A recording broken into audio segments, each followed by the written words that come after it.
আপনার ধ্বংসের জন্য এদেশের জনগণের দরকার হবে না, আপনার লোকেরাই আসলে আপনাকে খতম করে দিবে। বিভিন্ন গুপ্ত যেই সফট আওয়ামী লীগার তারা দেশে ফিরতে শুরু করেছেন। এর মানে হচ্ছে বর্তমান সরকারের কারো না কারো সাথে নেগোসিয়েশন করেই তারা দেশে ফিরছেন। ফলে তারেক রহমান সাহেবকে আমরা বলবো, আপনার দলের মধ্যে মীর জাফর কে আছে সেটা খুঁজে বের করুন। আপনার আশপাশ থেকে এই মীর জাফরদের সরিয়ে না দেন, তাহলে আপনার ধ্বংসের জন্য এদেশের জনগণের দরকার হবে না, এদেশের জুলাই যোদ্ধাদের দরকার হবে না, আপনার লোকেরাই আসলে আপনাকে খতম করে দেবে।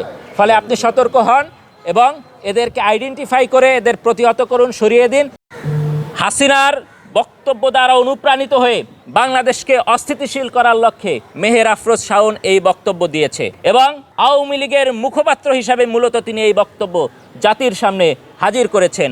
এই বক্তব্য আপনারা জানেন সোশ্যাল মিডিয়ায় আওয়ামী লীগের গুপ্ত বাহিনী, হেলমেট বাহিনী, বট বাহিনী দিয়ে থাকে। একজন সুস্থ স্বাভাবিক মানুষের পক্ষ থেকে এই ধরনের গর্হিত মন্তব্য কোনোভাবেই আসতে পারে না। আনুষ্ঠানিকভাবে জানাতে চাই যে মেহের আফরোজ শাওনের মতো দুর্বৃত্তকে বাংলাদেশের সকল মিডিয়া এবং সকল প্রতিষ্ঠান থেকে সর্বাত্মকভাবে বয়কট করতে হবে।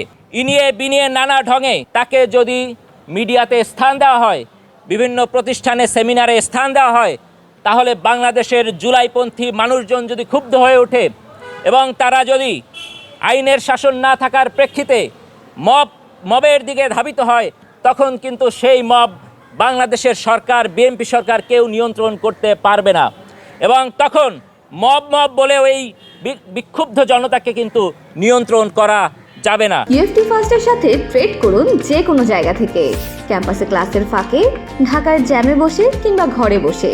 ট্রেডিং এখন হাতের মুঠোয়, তাই ট্রেড করুন যখন খুশি, যেখানে খুশি।